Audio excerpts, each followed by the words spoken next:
മകളെ, ഞാനൊരു കാര്യം ചോദിക്കട്ടെ. നിങ്ങളൊരു ടീച്ചറിനോട് ഷെയർ ചെയ്യുന്ന പോലെ ഇതിൻ്റെ ഉത്തരം എന്നോട് ഷെയർ ചെയ്യണമെന്നില്ല. ഒന്നെങ്കിൽ ഒരു സുഹൃത്തായിട്ട് കണ്ടിട്ട് ഷെയർ ചെയ്യാം, അല്ലെങ്കിൽ ഒരു ഏട്ടനായിട്ട് കണ്ട് ഷെയർ ചെയ്യാം.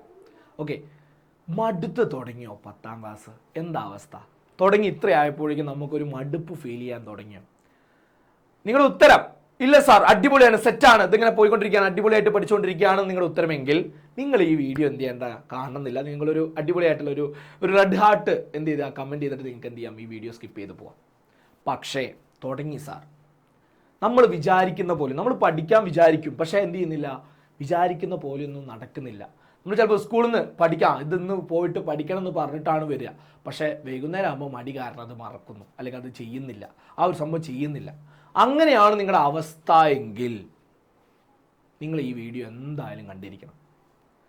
ഓക്കെ മക്കളെ, ആദ്യം തന്നെ ഒരു കാര്യം പറയാനുള്ളത്, നമ്മുടെ റിസൾട്ട് ഇപ്പോഴേ ഫുൾ എ പ്ലസ് വാങ്ങണം. എല്ലാവരെയും കൊണ്ട് ഫുൾ എ പ്ലസ് വാങ്ങാൻ നടക്കുമോ? ഇല്ലടാ. ഫുൾ എ പ്ലസ് ഇപ്പോൾ എല്ലാവരെയും കൊണ്ട് വാങ്ങാൻ നടക്കുമോ? ഇല്ല. നമ്മുടെ എല്ലാവരും ഒരുപോലെയാണോ? ചിലർ നല്ല എന്തായിരിക്കും, നല്ല അടിപൊളിയായിട്ട് പഠിക്കുന്നവരായിരിക്കും, അല്ലെങ്കിൽ അടിപൊളിയായിട്ട് പഠിക്കുന്ന കാര്യങ്ങളൊക്കെ പെട്ടെന്ന് എന്ത് ചെയ്യാൻ പറ്റുന്നതായിരിക്കും, മനസ്സിലാക്കാൻ പറ്റുന്നവരായിരിക്കും. ചിലർ അത്ര കുറച്ചൊക്കെ വീക്കായിരിക്കും. അങ്ങനെ അടിപൊളിയായവർക്ക് മാത്രം ഇവിടെ ജീവിച്ചാലും ജോലി മതിയോ? ഇല്ല. ആവറേജുകാരും ബിലോ ആവറേജുകാരും ഇവിടെ ജീവിക്കുന്നുണ്ട്, അടിപൊളിയായിട്ട് ജോലി ചെയ്യുന്നുണ്ട്. ഓക്കെ, ഇത് ഫുൾ എ പ്ലസ് വാങ്ങിയെന്ന് കരുതിയിട്ട് നിങ്ങൾക്ക് ആരും ഒരു ജോലി തരുന്നില്ല. ഓക്കെ, പക്ഷേ ഫുൾ എ പ്ലസ് നിങ്ങളുടെ ഫസ്റ്റ് സ്റ്റെപ്പാണെന്ന് മാത്രം. ഞാൻ പറയുന്നത് നിങ്ങളോട് ഫുൾ എ പ്ലസ് വാങ്ങണം എന്നൊന്നല്ല. നിങ്ങൾക്ക് എത്ര എ പ്ലസ് കിട്ടിയാലും, നിങ്ങൾക്കൊരു 5 എ പ്ലസ് 6 എ പ്ലസ് എത്ര ആയിക്കോട്ടെ, നിങ്ങൾക്ക് എത്ര എ പ്ലസ് കിട്ടിയാലും നിങ്ങളുടെ മാക്സിമം എഫേർട്ട് എടുത്തിട്ടായിരിക്കണം ആ ഒരു എ പ്ലസ് കിട്ടുന്നത്. നിങ്ങൾക്ക് പറയാൻ പറ്റണം, ഈ മാർക്ക് എൻ്റെ കഷ്ടപ്പാടിൻ്റെ മാർക്കാണ്. റിസൾട്ട് എന്തോ ആയിക്കോട്ടെ, നിങ്ങൾ പഠിക്കുന്ന നിങ്ങളുടെ എഫേർട്ട് എന്തായിരിക്കണം, മാക്സിമം ആയിരിക്കണം. ഓക്കെ, ഞാൻ ആദ്യം പഠിപ്പിച്ചൊരു കുട്ടിക്ക് എത്രയോ 4 എ പ്ലസോ 3 എ പ്ലസോ എങ്ങാണ്ട് ഉണ്ടായിരുന്നുള്ളൂ. ആ കുട്ടി ഇപ്പോൾ എന്താണ്, കളക്ടറേറ്റിൽ എന്ത് ചെയ്യാണ്, LD ക്ലർക്കായിട്ട് വർക്ക് ചെയ്തുകൊണ്ട് നിൽക്കുകയാണ്. അപ്പോൾ ഞാൻ പറയുന്നൊരു കാര്യം പറയട്ടെ, അതായത് നമ്മൾ ഒരു സ്ഥലത്ത് എന്ത് ചെയ്യുന്നു, ഒരു സ്ഥലത്ത് നമ്മൾ തോറ്റു എന്ന് കരുതിയിട്ട് നമ്മളെല്ലായിടത്തും തോക്കൊന്നുമില്ല മക്കളെ.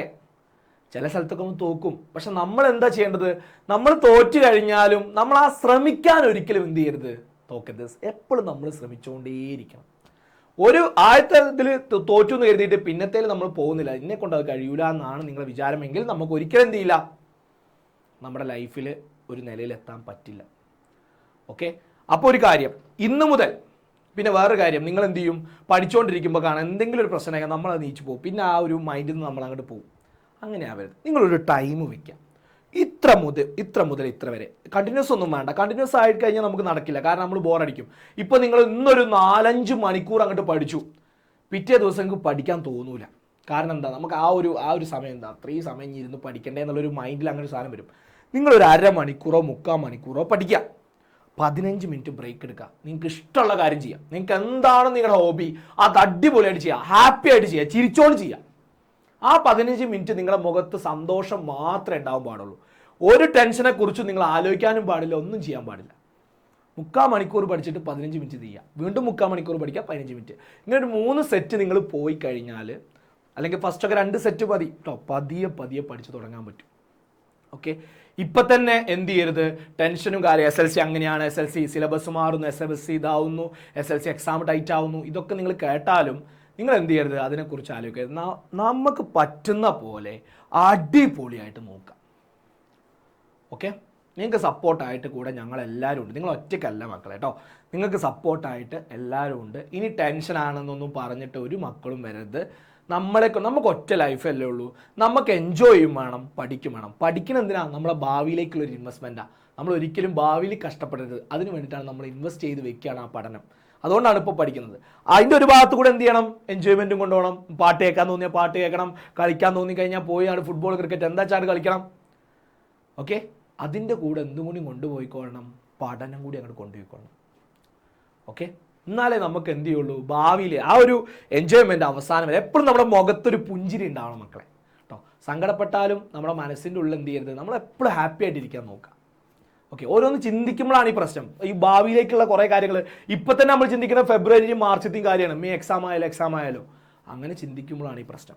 കൂളായിട്ടിരുന്ന് അന്നുള്ള കാര്യങ്ങൾ അന്നന്ന് പഠിച്ചു പോവാം. പിന്നെ ലാസ്റ്റ് നിങ്ങൾ ഉറങ്ങാൻ കിടക്കുന്നതിൻ്റെ തൊട്ട് മുന്നേ അന്ന് പഠിച്ച കാര്യങ്ങൾക്ക് ജസ്റ്റ് ഒന്ന് മെമ്മറൈസ് ചെയ്യുക. അപ്പോൾ തന്നെ ഉറങ്ങിപ്പോയിക്കോളും. ആ മെമ്മറൈസ് ചെയ്ത് ഉറങ്ങിയിട്ട് അങ്ങനെ മയങ്ങിപ്പോയിക്കോട്ടെ, ഒരു കുഴപ്പമില്ല. യെസ് മക്കളെ, ഒരു കാര്യം പറയുന്നു, നമ്മളെക്കാളും ബുദ്ധിമുട്ടും കഷ്ടപ്പാടും അനുഭവിക്കുന്ന ഒരുപാട് പേരുണ്ട്. ഓക്കെ, നമുക്ക് എന്ത് ചെയ്യണം? അടിപൊളിയായിട്ട് നമ്മൾ എത്ര വളർത്തി വലുതാക്കിയ നമ്മുടെ പാരൻസിനൊക്കെ നമുക്ക് അടിപൊളിയായിട്ട് എന്ത് ചെയ്യണം? ഒരു റിസൾട്ട് നമ്മളെ കൊണ്ട് പറ്റുന്ന മാക്സിമം അത് ചെയ്യണം. അത് ഇനി 5+ ആയാലും 6+ ആയാലും 8+ ആയാലും ഒരു കുഴപ്പമില്ല. നിങ്ങൾ മാക്സിമം ട്രൈ ചെയ്യുക. കിട്ടട്ടെ, വരുന്നോടത്ത് വെച്ച് കാണാം. നിങ്ങൾക്ക് എന്താണോ കിട്ടുന്നത് അത് കിട്ടട്ടെ. നിങ്ങളുടെ ഒപ്പം സപ്പോർട്ടായിട്ട് എന്നും ഈ ബിഗ് ബ്രദർ ഉണ്ടാവും. ഓക്കെ, അപ്പോൾ എക്സാമിൻ്റെ തലേ ദിവസം വരെ ഞങ്ങൾ നിങ്ങളുടെ കൂടെ ഉണ്ടാവും. അപ്പോൾ ടെൻഷനൊന്നും അടിക്കണ്ട, അടിപൊളിയായിട്ട് പഠിക്കുക. നിങ്ങൾ പഠിക്കുന്നതിൽ എന്ത് ചെയ്യരുത്? മുടക്ക് വരുത്തരുത് കേട്ടോ. ഫുൾ ടൈം എൻജോയ്മെൻ്റ് ആവരുത്. എൻജോയ് ചെയ്യുക, പഠിക്കുക, എൻജോയ് ചെയ്യുക, പഠിക്കുക, ഇങ്ങനെ പോവുക. ഓക്കെ, അപ്പോൾ ഫുൾ സപ്പോർട്ടായിട്ടുണ്ടാവും. ഒരു പേടിയും പേടിക്കണ്ട, സെറ്റാക്കാം.